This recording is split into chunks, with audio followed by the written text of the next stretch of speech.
오늘 함께 나누신 하나님의 말씀은 시편 127편 1절부터 2절까지의 말씀입니다. 구약성경 시편 127편 1절과 2절, 시편 127편 1절부터 2절까지의 말씀 우리 한 목소리로 합독하겠습니다. 여호와께서 집을 세우지 아니하시면 세우는 자의 수고가 헛되며 여호와께서 성을 지키지 아니하시면 파수꾼의 깨어있음이 헛되도다. 너희가 일찍이 일어나고 늦게 누우며 수고의 떡을 먹음이 헛되도다. 그러므로 여호와께서 그의 사랑하시는 자에게는 잠을 주시는도다. 아멘. 아멘. 할렐루야. 네. 오늘 예배 자리를 사모하여 나오신 여러분을 주의 이름으로 축복하고 또 주의 이름으로 사랑합니다. 네, 우리 옆에 계신 분하고 이렇게 인사했으면 좋겠습니다. 당신의 얼굴을 보니 내 마음이 참 훈훈해집니다. 이렇게 인사했으면 좋겠습니다. 네, 당신의 얼굴을 보니 제 마음이 참 훈훈해집니다. 예. 네. 우리 흔히 5월에는 이제 가정의 달이라고 그러죠. 가정의 달입니다. 그래서 오늘 특별히 가정의 달을 맞이해서 또 하나님이 세우시는 가정이 어떤 가정인지, 하나님이 세우시는 가정이 또한 어떠한 모습으로 세워져야 되고, 그리고 그 가정 가운데 주신 하나님의 축복이 무엇인지 함께 오늘 말씀을 통해서 좀 나눠보면 좋겠습니다.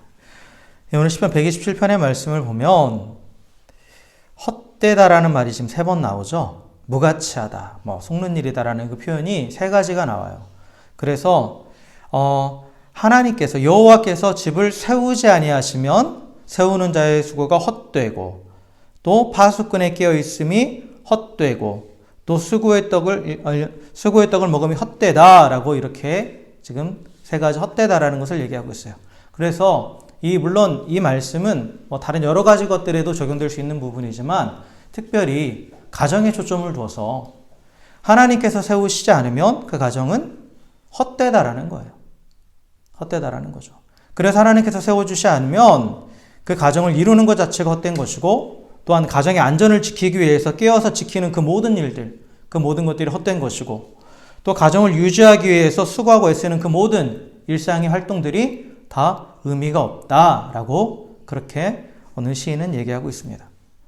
그래서 여호와께서 함께 하시지 않는 그 가정에서 일어나는 모든 일들, 가정을 세우고 또 가정을 지키고 또 가정을 유지하기 위해서 하는 그 모든 일들이 사실 헛되다라는 거예요.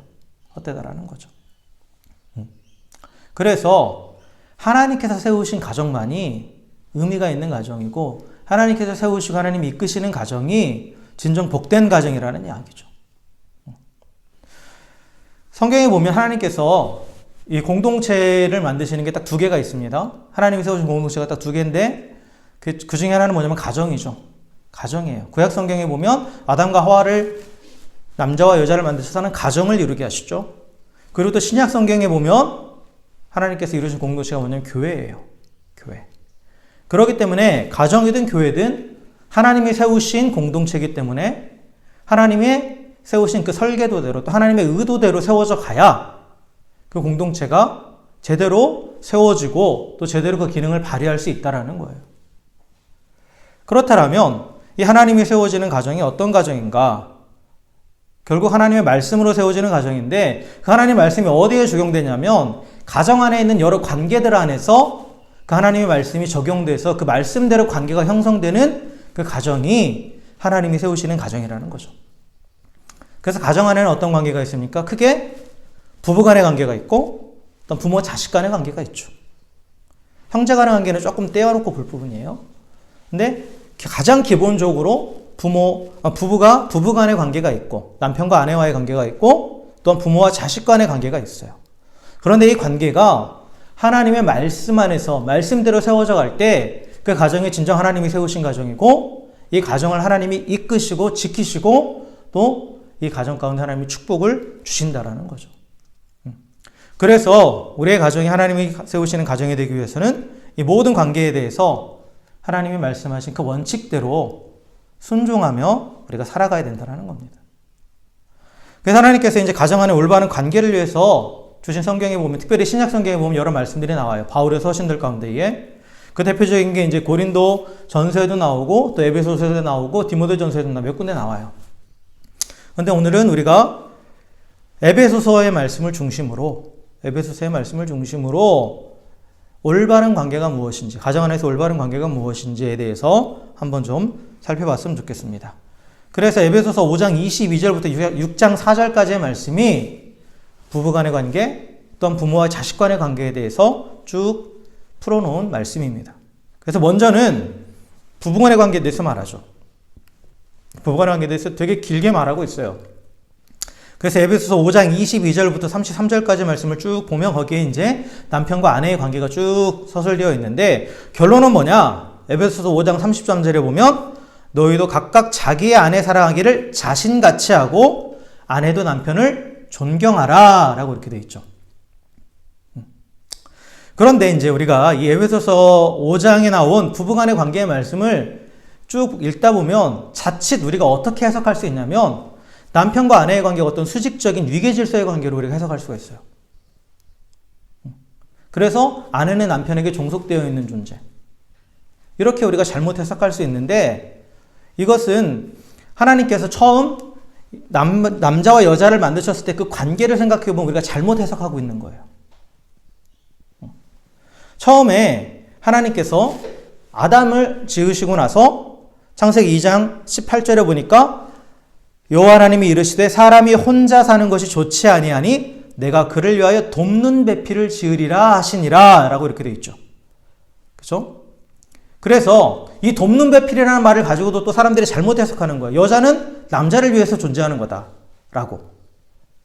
그래서 남자에게 종속되어 있는 그런 관계로 잘못 해석할 수 있는데, 그런데 이 돕는 배필이라는 이 말 자체의 의미를 원어적으로 우리가 자세히 살펴볼 필요가 있어요.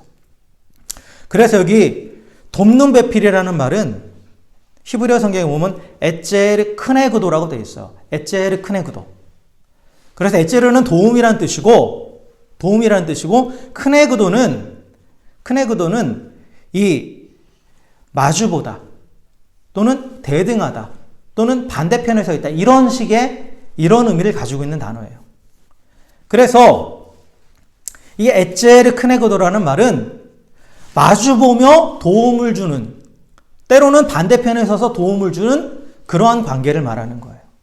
특별히 이 에제르라는 말은 구약성경에 주로 어느 때 쓰였냐면 하나님의 도우심을 얘기할 때, 그러니까 인간의 힘으로 돕는 그 도움을 말하는 게 아니라 하나님의 도움을 라는 그 뜻을 성경에서 쓸 때 쓰여졌던 그런 단어예요.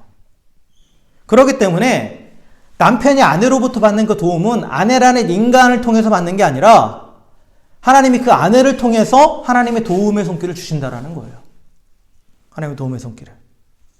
그래서 마주보면서, 때로는 반대편에 서서 대등한 위치에서 신적인 도움을 주는 존재, 이게 바로 돕는 배필의 뜻입니다. 에제르 크네그도. 근데 이게 비단 한쪽만이 이쪽에게 도움을 주는 게 아니라 남편도 마찬가지예요. 남편도 아내에게 에제르 크네그도가 되는 거예요. 돕는 배필이. 그래서 결국은 이 하나님께서 처음 남자와 여자 한 가정을 꾸리게 하셨을 때 이 관계는 남편이 위에 있고 아내는 거기에 종속되어 있는 그런 관계가 아니라 서로 마주보는 관계라는 거죠. 대등한 관계예요. 대등한 관계. 그러면서 서로에게 도움을 주는데 하나님의 도움의 통로가 된다는 거죠. 서로가 서로에게. 그럼으로써 자신의 불완전함을 채워줄 수 있게 하는. 그래서 둘이 하나로 연합해서 완전한 하나됨을 이루는 것이 부부의 관계죠. 그죠? 누군가에게 종속되어 있다라면 이 사람이 없어도 나는 완전하다는 의미가 되는 거예요.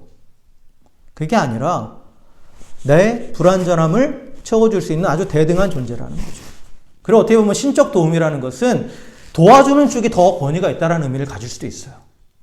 도움을 받는 쪽보다. 그죠? 근데 서로가 서로에게 권위를 가지고 도와주는 입장이라는 거죠. 하나님의 권위를 가지고.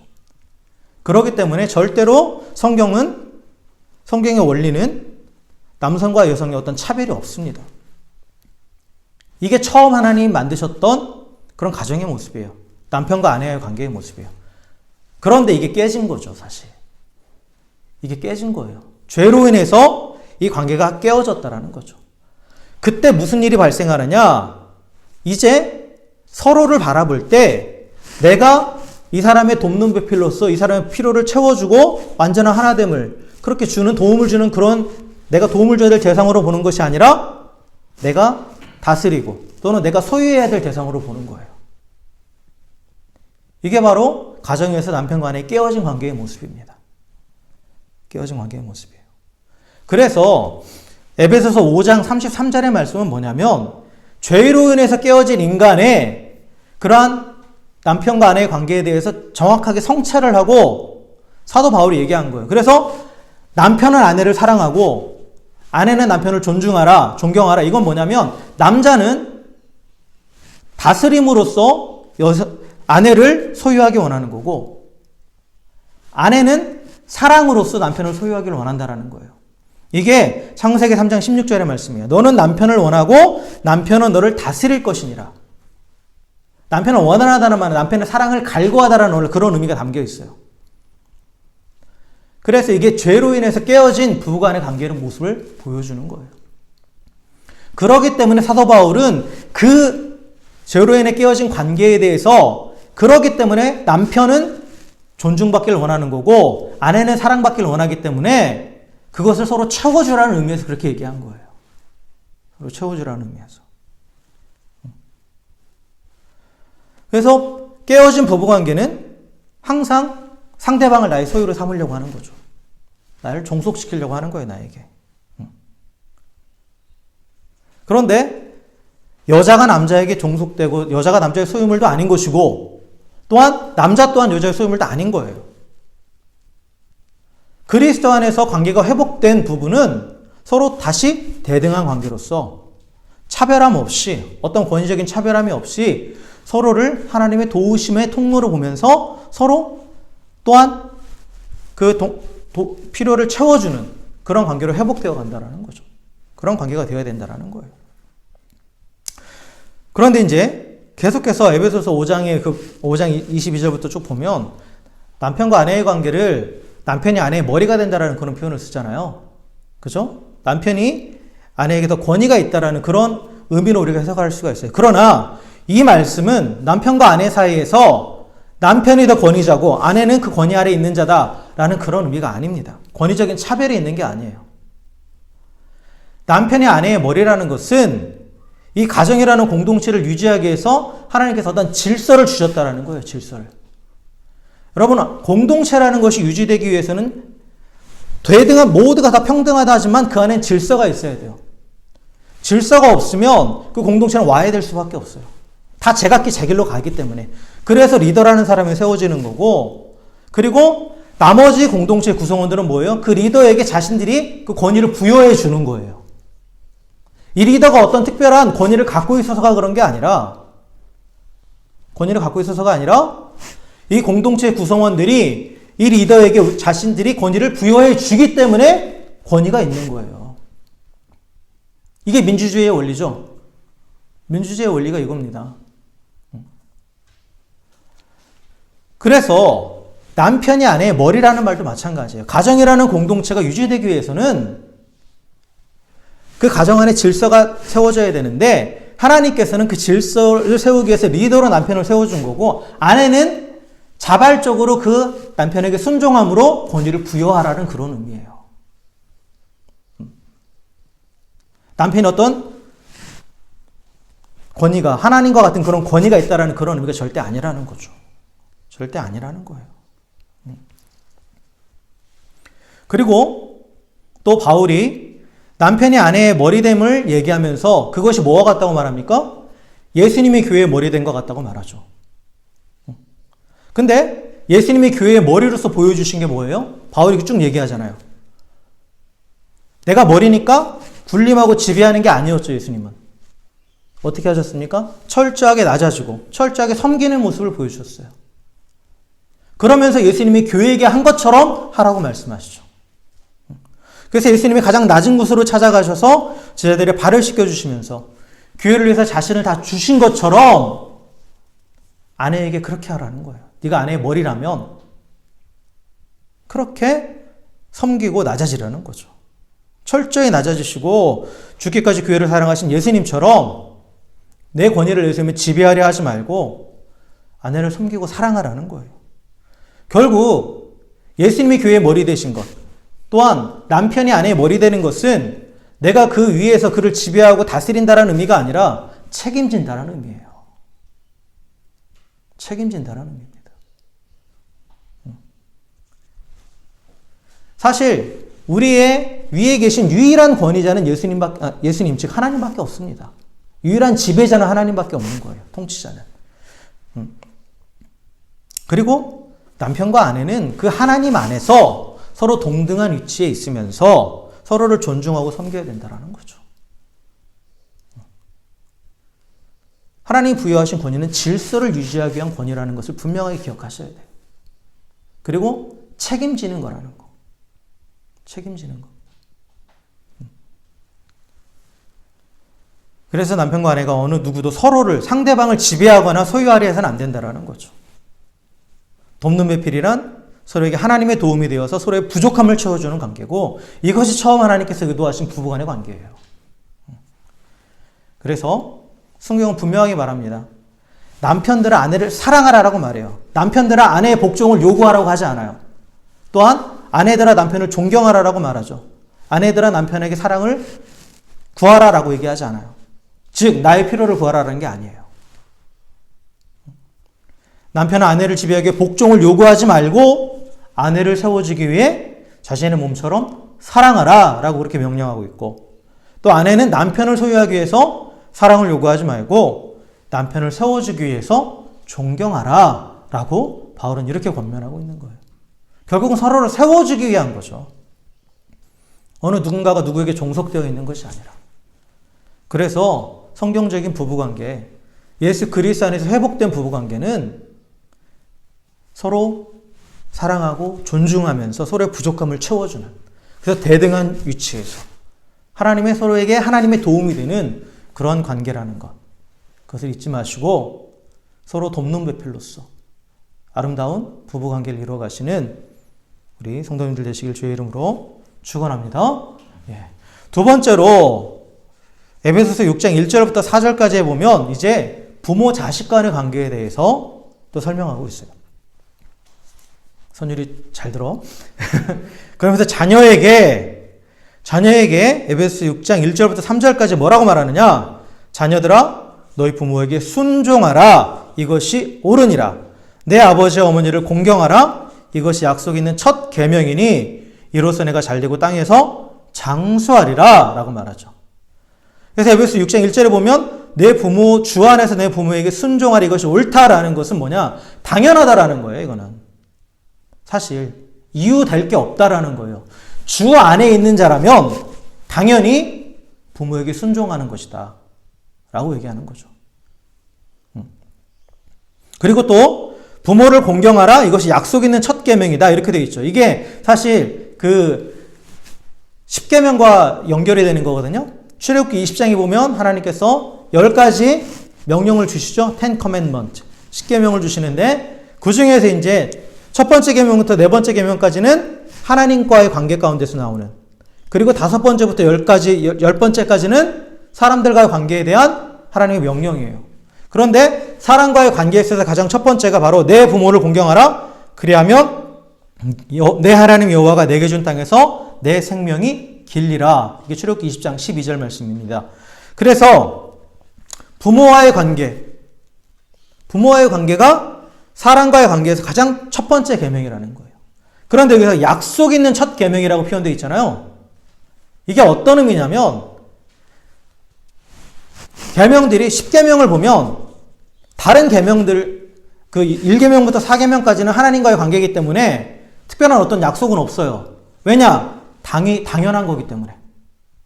그러나 내가 인간으로서 당연히 그 명령을 순종해야 되기 때문에 하는 것이기 때문에 그거에 대해서는 어떠한 약속이 없어요. 그렇다면 5계명부터 10계명까지 그러면 다른 계명들이 다 약속이 있느냐? 아니에요. 딱 5계명만 약속이 있어요. 그러면 약속이 있는 첫 계명이라는 말은 뭐냐? 다른 계명들이 다 약속이 있어서 그 약속에 있는 것들 중에 첫 번째라는 말이 아니라 여기서 첫 번째 계명이라는 뭐냐면 중요하다라는 뜻이에요. 중요하다. 하나님의 약속에 있는 중요한 계명이라는 거예요. 인간관계에 있어서 가장 기본적으로 지켜야 되고, 그래서 하나님께서 다른 계명에는 다른 약속들이 부여되지 않았지만 이것이 얼마나 중요한지, 그러기 때문에 하나님이 또한 약속을 주셨다라는 거예요. 약속을 주셨다라는 거죠. 그게 뭐예요? 내가 땅에서 잘되고 장수하는 것. 내게 준 땅에서 생명의 길리라. 즉, 이 땅 가운데에 하나님이 준 축복을 누리기 위한 가장 기본적인 명령이라는 거죠. 왜냐? 사실 이 계명의 위치도 중요합니다. 첫 번째부터 네 번째까지는 하나님과 관계고, 다섯 번째부터 여섯 번째까지는, 열 번째까지는 사람과의 관계인데, 사실 다섯 번째는 딱 중간에 있는 거잖아요. 하나님과 사람으로 넘어가는 과정에 있는 거예요. 하나님과의 관계에서 사람의 관계로 넘어가는 관계, 딱 그 중간에 있는 게 부모와의 관계예요. 결국 이건 무엇을 또한 의미하냐면, 부모와의 관계는 사람과의 관계이지만 동시에 하나님과의 관계도 된다라는 거예요. 하나님과의 관계 된다라는 거죠. 왜냐하면 우리가 하나님의 사랑을 표현할 때 사실 인간에 있는 어떤 사랑도 하나님의 사랑을 다 표현할 수 없지만 가장 가까운 게 바로 부모의 자식을 향한 사랑이거든요. 사실 자식에게 있어서는 부모는 하나님이에요. 어떻게 보면. 하나님의 아버지가 이 땅 가운데서 눈에 보이지 않게 우리를 보호하시고 지키시고 양육하시고 키우시는 그 모습들을 눈에 보이는 대상으로 주신 게 바로 부모라는 거죠. 부모예요. 그렇기 때문에 결국 이 눈에 보이는 부모를 공경하고 순종하는 것은 눈에 보이지 않는 하나님을 공경하고 순종하는 것과 같은 거라는 거예요.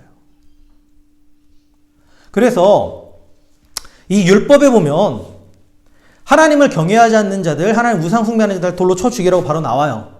그런데 부모를 공경하지 않는 자식도 어떻게 나오느냐? 바로 사형에 처하라고 나와요. 사형에 처하라고. 살인한 것도 아닌데, 부모를 공경하지 않는 것을 곧 하나님을 공경하지 않는 것과 동급으로 취급하고 있다는 거예요. 그 형벌을 봤을 때. 결국 우리가 부모의 말에 순종하고 공경해야 되는 것은 하나님을 말씀에 순종하고 하나님을 공경해야 되는 것과 마찬가지로 당연한 거라는 거죠. 당연한 거라는 거예요.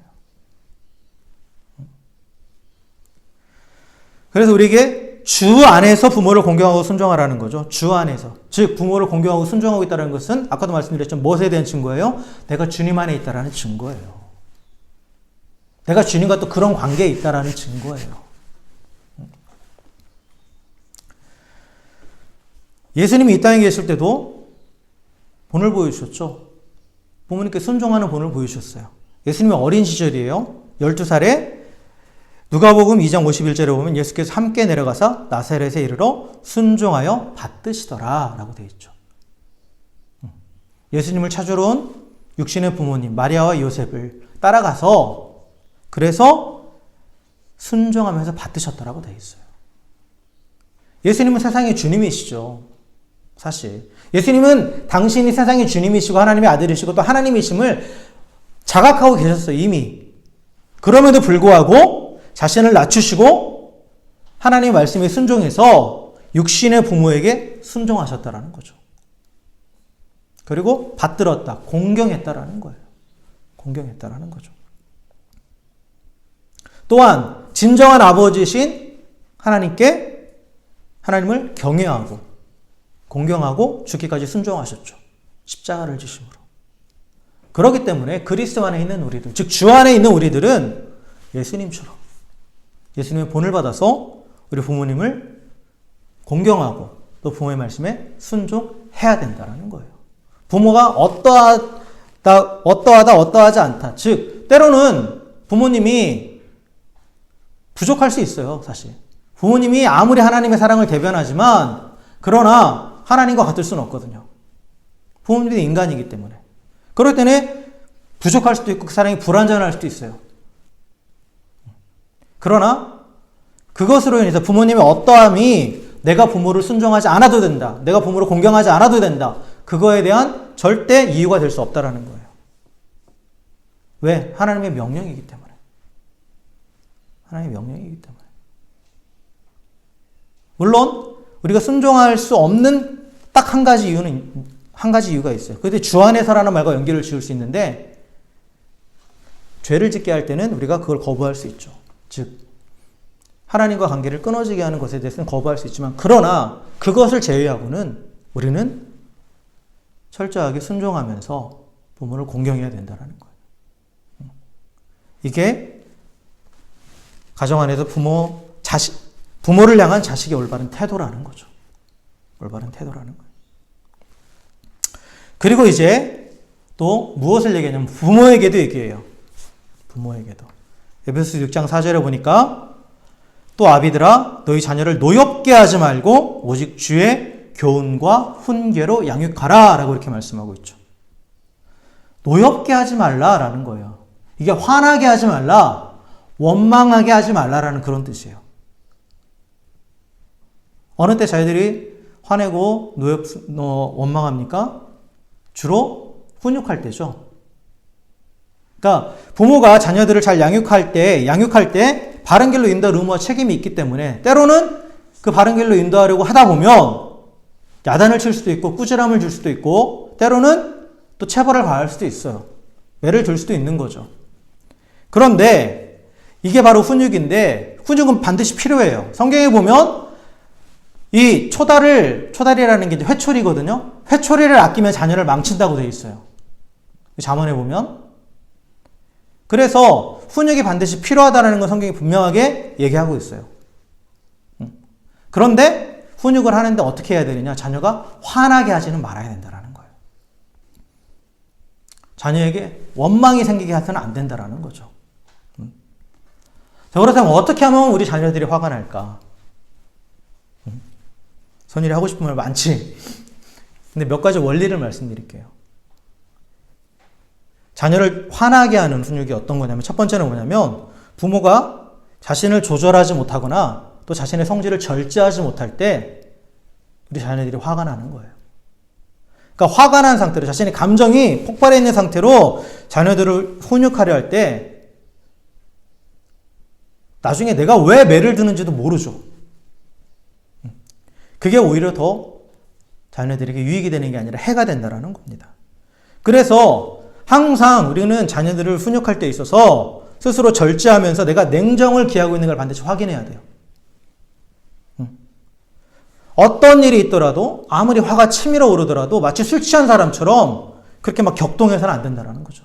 감정을 폭발시켜서는 안 된다는 거예요.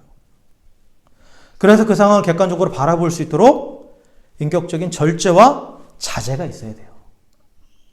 그치?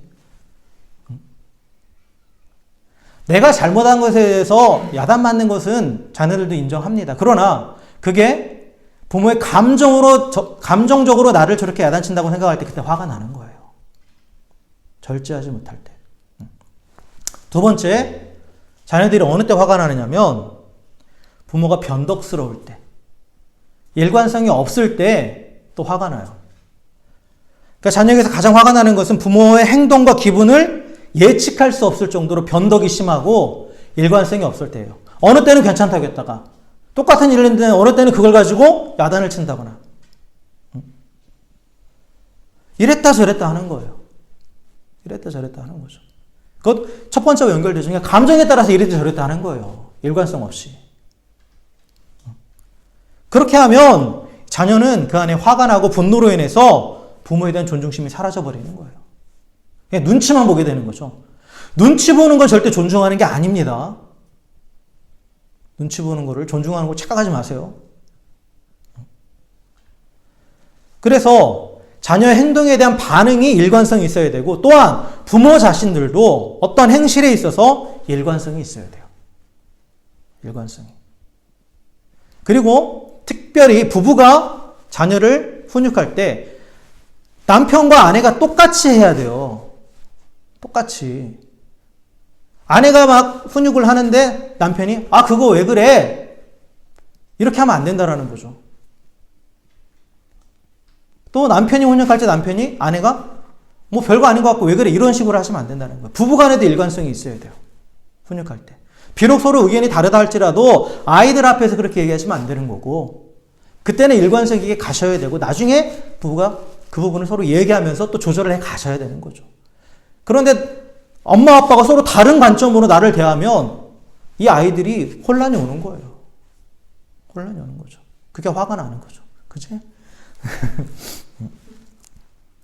그리고 세 번째로 어느 때 자녀들이 화가 나냐면 자녀들이 얘기를 들으려 하지 않을 때예요. 들으려 하지 않을 때죠. 사실 아이들에게도 자신들만의 사정이 있어요. 그죠? 자신들만의 어떤 환경이 있고 나름대로의 그런 행동을 하게 된 어떤 이유들이 있단 말이에요. 물론 생각 없이 하는 애들도 있긴 하지만 그런 어느 정도 아이들이 이성이 자라면 자신의 행동에 대해서 어느 정도 자신들이 생각하고 하는 것들이 있다고요. 그런데 그 이유를 들으려 하지 않아요. 들으려 하지 않아요. 그걸 얘기하면 반항한다고 그러죠. 여기 교육법은 좀 다르죠. 우리는 눈 똑바로 쳐다보고 말하면 버릇없다고 눈 깔으라고 그러고 근데 여기에서는 어떻게 해요? 호주에서는 눈을 쳐다보고 말해야 되는 거죠. 그렇게 배우죠, 학교에서. 그게 상대를 존중하는 거라고. 그러니까 이런 문화적인 차이, 특별히 우리 이민사회에서 자라고 있는 아이들, 이 아이들의 이 문화적인 환경, 상황들도 우리가 이해할 수 있어야 돼요. 또한 아이들이 얘기를 들어줘야 돼요. 들어줘야 된다는 거죠. 그리고 비합리적이 되는 거예요. 아이들이 생각할 때 아이들도 다 이성이 있기 때문에 이게 리즈너블하다, 아니다라는 걸 알아요. 근데 부모가 전혀 합리적이지도 않고 들어보지도 않고 이게 앞뒤가 안 맞게 막 윽박지르기만 하니까 자녀들이 화가 나는 거죠. 노하게 되는 거예요. 그래서 자녀들이 자기 입장을 충분히 설명할 수 있는 기회를 주셔야 돼요. 충분히 설명할 수 있는 기회를. 자, 그리고 네 번째로 자녀들이 부모에게 화가 나고 노하는 경우는 언제냐면 부모가 자녀의 인격을 무시할 때예요. 인격을 무시할 때라는 거죠. 그러면서 자신의 소유로 생각할 때. 자신의 소유로 생각한다는 건 뭐냐면 이 자녀를 독립된 인격체로 자신의 주관과 자신의 생각과 또한 자신의 뜻을 따라서 살아가게 하는 것이 아니라 내가 계획을 세워놓고 내 계획 타임 플랜에 맞춰서 그대로 따라가길 원하고 그대로 되길 원하는 거예요. 그러니까 내 소유라고 생각하니까 많은 부모들이 나의 꿈을 자녀의 꿈으로 착각해요. 내가 이루지 못한 꿈을 자녀를 통해서 이루려고 하는 거죠. 물론 부모들이 자녀들에 대해 소망을 가질 수는 있어요. 또 자녀들의 재능을 보면서 이걸 했으면 좋겠다라는 마음을 가질 수는 있지만 그러나 자녀는 내 꿈을 이루기 위한 어떠한 대리만족을 위한 대상이 절대 아니라는 거죠. 부모의 자아 성취의 대상이 아니에요. 부모의 소유가 절대 아니라는 거죠. 작년인가 재작년에 유명했던 드라마 스카이캐슬 다 보셨죠? 그 드라마에서 저는 가장 기억에 남는 장면이 뭐냐면 이준호인가? 네, 정준호가 이제 의사잖아요. 그 집안에서 그 딸한테 그 할머니가 계속 하는 얘기가 3대째 의사 집안. 할아버지도 의사, 아빠도 의사, 너도 의사. 그러니까 너 서울대 의대 가야 돼. 계속 그렇게 강조를 해요. 그러다가 이제 그 문제들이 발생하는 거잖아요. 근데 나중에 정준호가 그 엄마한테 하는 얘기가 뭐냐면 나는 지금까지 내 뜻대로 해본 게 하나도 없다고. 엄마가 하라는 대로 살아왔다고. 나는 뭐냐고. 그렇게 막 울부짖어요. 엄마는 계속해서 3대째, 그 정준호의 엄마는 3대째 의사 집안. 그러니까 나중에 그 정준호 그 딸, 그 둘째 딸이 뭐라고 하냐면 할머니한테 계속 그 손녀가 이제 의대 안 가겠다고 하니까 그 딸이 그러잖아요. 할머니가 가라고. 할머니가 의대 가면 되지 않냐고. 그러니까 마치 자신의 꿈을 이루기 위한 어떠한 하나의 그 매개체로만 생각한다는 거예요. 그러면서 그 안에 있는 인격은 무시해버리는 거죠. 여러분, 하나님께서 우리 가운데 주신 그 자녀들은 하나님이 맡겨준 귀한 선물이에요. 그 안에 하나님의 형상이 있는 동일한 인격체라는 거죠. 그래서 하나님이 그를 향해 갖고 계신 계획이 있고 뜻이 있어요.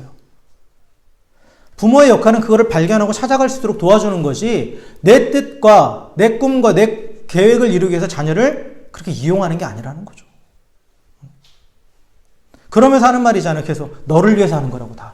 아니에요. 솔직하게 말하면 그건 부모를 위해서 하는 거예요. 그래서 자녀의 인격을 존중해 주셔야 되고 절대 내 소유물이 아니라는 거. 나와 똑같은 하나님의 형상대로 지음받은 존재라는 거. 그것을 인정하시면서 존중해 주셔야 한다는 거죠. 그래서 우리가 자녀들을 이렇게 이런 식으로 하면서 노하게 하지 말아야 된다는 거예요. 그렇다면 어떻게 양육해야 되느냐? 바울이 얘기하죠. 주의 교양과 주의 훈계로 양육하라. 사번역은 지금 요즘 나온 번역은 주의 교훈과 훈계라고 되어 있잖아요. 사실 원어에 가까운 건 교양이에요. 주의 교양과 훈계로 양육하라는 거예요. 여기서 교양, 교훈으로 번역된 이 말 헬라 원어는 파이데이아라는 말이에요. 파이데이아. 이 파이데이아라는 말은 뭐냐면 교육은 교육인데 왜 교육 가운데에 직업을 위한 교육이 있고 사람의 인성을, 사람을 만들어가는 그런 교육이 있죠. 그렇죠? 그래서 파이데이아는 직업 교육이 아니라 사람을 만드는 교육이에요. 즉 균형 있게 교육받은 그런 사람을 우리가 교양인이라고 그러잖아요. 그러니까 기본적인 그 지식적이고 인격적인 소양을 갖춘 사람을 우리가 교양 있는 사람이라고 그런단 말이에요. 그런 교양을 가르치기 위한 교육이에요. 그래서 왜 대학에 가면 교양 과목이 있잖아요. 교양 과목, 전공 과목이 있고 전공은 내 직업을 위한 과목이고 교양 과목은 뭐예요? 내 기본적인 학문적인 소양과 기본적인 인격적인 소양을 갖추기 위한 거예요. 그래서 이 파이데이아는 그런 교양을 말하는 거고 또한 중세의 파이데이아라는 말은 인문학으로 번역되어 있어요. 인문학. 인문학은 사람에 대해서 탐구하는 학문이죠. 사람이 누구이고 어떻게 살아야 되고 그런 기본적인 소양을 갖추기 위한 학문이에요. 그래서 이 당시에 바울 당시에 노예가 아니라 헬라의 자유시민이 로마나 헬라의 자유시민이 되기 위해서는 그 시대의 문화와 역사, 음악, 과학, 예술 이런 것들을 배워야 됐는데 이것을 파이데이아라고 불렀어요. 파이데이아. 그렇다면 주의 교훈, 주의 교양은 뭐냐? 헬라인이나 로마인이 그들의 자녀가 자유시민이 되도록 양육하기 위해서 모든 분야에서 가르쳐야 됐듯이 하나님 나라의 시민이 되기 위한 그리스도인으로서 필요한 모든 면에서 가르침을 받아야 된다는 거예요. 그게 바로 주의 교훈과 주의 교양을 말하는 거죠. 교양. 즉 그리스도인으로서의 정체성을 세우는 기본적인 소양을 가르쳐야 된다는 거예요. 그것을 가르쳐야 된다는 거죠. 하나님 나라의 시민으로서 갖춰야 될 기본 소양. 내가 누구인가? 내가 어떻게 살아야 되는가? 내가 하나님의 나라의 백성으로서 그것들에 대해서 가르쳐주고 그것들을 계속해서 반복적으로 아이들에게 가르쳐줌으로써 그들이 그리스도인의 정체성을 드러낼 수 있도록 그렇게 주의 교양으로 양육하라는 거예요. 주의 교양으로. 또한 두 번째로 주의 훈계, 훈계가 있잖아요. 훈계라는 말은 헬라어로 누테시아라는 말이에요. 누테시아. 이것은 이제 일반적으로 습관, habit, 습관이나 또는 훈련을 말하는 그 discipline 이것으로 번역됩니다. 그래서 이 훈계라는 말, 누테시아는 잘 훈련된 바른 삶을 얘기하는 거예요. 잘 훈련된 바른 삶. 그래서 몸과 마음의 습관을 개발해서 위기의 순간에 본능적으로 반응할 수 있게 하는 것. 그게 훈련이죠. 축구 훈련하잖아요. 훈련하는 이유가 뭐예요? 실제 경기에 나가서 본능적으로 반응하는 거죠. 본능적으로 반응하는 거예요. 위대한 축구 선수들은 본능적으로 반응하잖아요. 본능적으로 어디에 가면 골을 넣을 수 있는지 그 자리에 가서 서 있단 말이에요. 그건 아무나 못하는 거예요. 그게 어디서 나오느냐? 훈련에서 나오는 거예요. 반복된 훈련에서. 그래서 습관화된 이 훈련을 하는 것이 훈계예요. 이게 누테시아. 의미인데 주의 훈계라는 말은 그렇다면 그리스도인으로서 정체성을 가지고 또한 그리스도인답게 살아가는데 의와 경건과 거룩에 이르도록 훈련을 하면서 이것을 습관화하도록 이것이 습관화가 되도록 자녀들을 훈련시켜야 된다는 거죠. 그렇게 훈련이 돼야 이 시대에 정말 하나님의 것과 반대로 가는 이 세대에 저항해서 본능적으로 그리스도인으로 살아갈 수 있게 된다는 거예요. 본능적으로. 삶의 원칙을 바꿔놓는 거죠, 사실. 삶의 원칙. 그래서 주의 훈계, 즉 끊임없이 훈련하고 가르치라는 거죠. 결국 부모들은 우리 자식들을 어떻게 양육해야 되냐면 그리스도인으로서 정체성을 드러낼 수 있도록 그리스도인으로서의 교양을 키워줘야 돼요. 또한 그리스도인으로서 합당한 삶을 훈련하면서 그 합당한 삶을 살아가는 것이 습관화되도록 가르치고 훈련해야 된다고 오늘 바울은 이야기하고 있습니다. 그렇다면 여기서 우리가 중요한 포인트가 뭐냐면 양육의 초점, 자녀들을 양육하는데 그 초점은 뭐냐? 목적은 뭐냐? 자녀들을 온전한 그리스도인으로 세우는 거예요. 그리스도인으로 세우는 거라는 거죠. 여러분, 교육의 목적이 뭡니까? 교육학에서 말하는 교육의 목적은 한 사람을 온전한 사람으로 만드는 거예요. 온전한 사람으로. 근데 온전한 사람이 어떤 사람이에요? 세상적으로는 뭐 어떤 지식을 갖추고 어떤 기술을 가지고 이게 온전한 사람이죠. 그러나 성경이 말하는 온전한 사람은 뭐예요? 하나님과 관계가 회복된 사람이에요. 하나님과 관계가 회복되지 않은 사람을 고장난 사람이라고 그러는 거죠. 죄라는 것은 고장났다라는 거예요. 제 역할을 못한다라는 거예요. 온전한 사람은 죄 문제가 해결되고 하나님과 관계가 회복된 사람이라는 거죠. 그래서 이 자녀들이 온전한 그리스도인으로 서가도록 양육하는 것, 하나님과 관계가 회복된 온전한 사람으로 세워가는 것이 부모의 사명입니다. 의사를 만드는 것? 메시아 같은 축구 선수를 만드는 것? 어떤 세상적인 높은 위치에 가 있는 사람을 만드는 것, 그게 사명이 아니에요. 자녀들을 온전한 그리스도인으로 만드는 것이 하나님께서 우리에게 자녀를 맡기셨을 때 동시에 주신 그 사명이에요. 그래서 자녀들이 온전한 그리스도인이 되잖아요. 그러면 자신이 스스로 하나님과의 관계 안에서 하나님의 뜻을 발견하는 거예요. 하나님의 계획을 발견하는 거예요. 부모가 옆에서 주입한 뜻과 계획이 아니라 스스로 하나님과 온전한 관계 안에서 하나님의 뜻과 계획을 발견하고 그리고 하나님이 주시는 재능과 또 하나님이 주시는 능력을 가지고 그 하나님의 뜻을 이루어가는 삶이 되는 거예요. 그게 바로 진정으로 행복한 삶이죠. 여러분, 자녀들이 행복하게 살기 원하시죠? 행복한 삶을 누리기 원하시죠?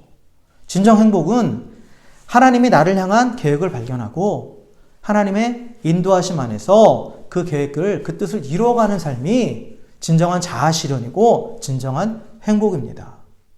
그렇게 자녀들이 행복하게 원하신다면 가장 기본적으로 온전한 그리스도인으로 세우는데 여러분, 양육에 초점을 두시고 그렇게 세워갈 수 있도록 주의 교양과 훈계로 양육해 가시길 바랍니다. 그리고 주의 교양과 훈계로 양육하기 위해서는 먼저 주의 말씀으로 부모들이 가르쳐야 되고 또한 삶으로 보여주는 거예요. 하나님과 관계가 회복된 사람의 삶이 무엇인지를 자녀들이 부모를 통해서 볼 수 있어야 돼요.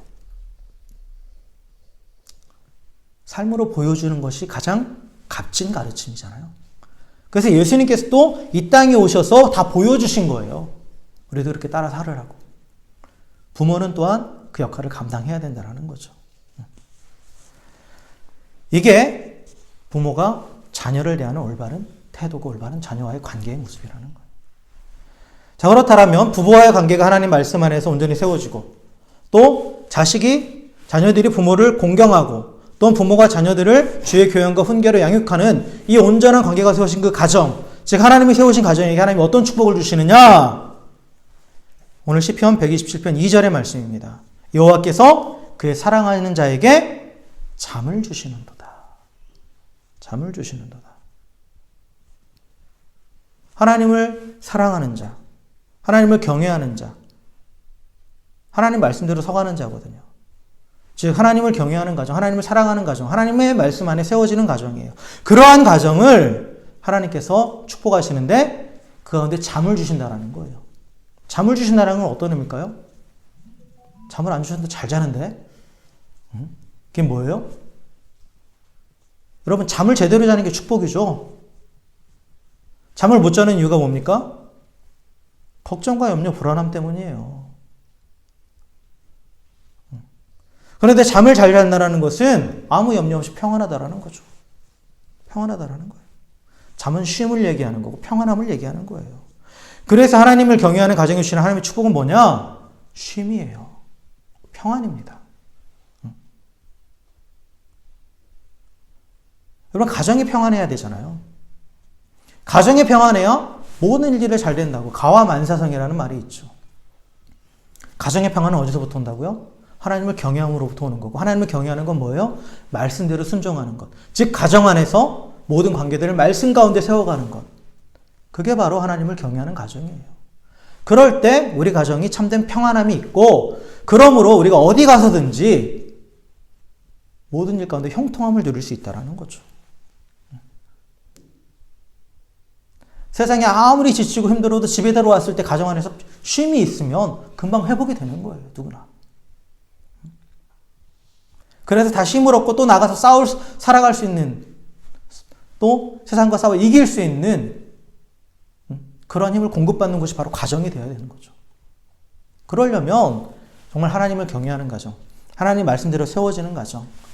그래서 모든 관계들이 말씀 안에서 부부는 서로를 존중하고 배려하고 세워주고, 또한 자식은 부모를 순종하고 공경하고, 또한 부모는 자녀를 노하게 하지 않고 주의 말씀과 주의 교훈과 또한 주의 훈계로 양육해가는 그런 가정이 될 때 그 가정 가운데에 참된 쉼이 있고, 또한 그 쉼으로 인해서 이 세상을 이길 수 있는 힘을 공급받는 자리가 된다라는 거죠. 그 가정이. 사랑하는 여러분, 우리 은혜교회 모든 성도들의 가정이 하나님이 세워주시는 그러한 가정이 될 주의 이름으로 축원합니다. 그러한 가정이 되기 위해서 부부간에 서로 돕는 배필이 되십시오. 또한 자녀들은 부모를 공경하십시오. 그리고 또한 부모는 자녀를 노엽게 하지 말고 주의 교양과 훈계로 양육하십시오. 그러면서 하나님을 경외하는 그러한 가정이 되시길 주의 이름으로 축원합니다. 그리고 하나님을 경외함으로 또한 그 가운데 항상 평안함이 있는, 참된 쉼이 있는 우리 모든 가정이 되시기를 다시 한번 주의 이름으로 간절히 축원합니다. 기도하겠습니다.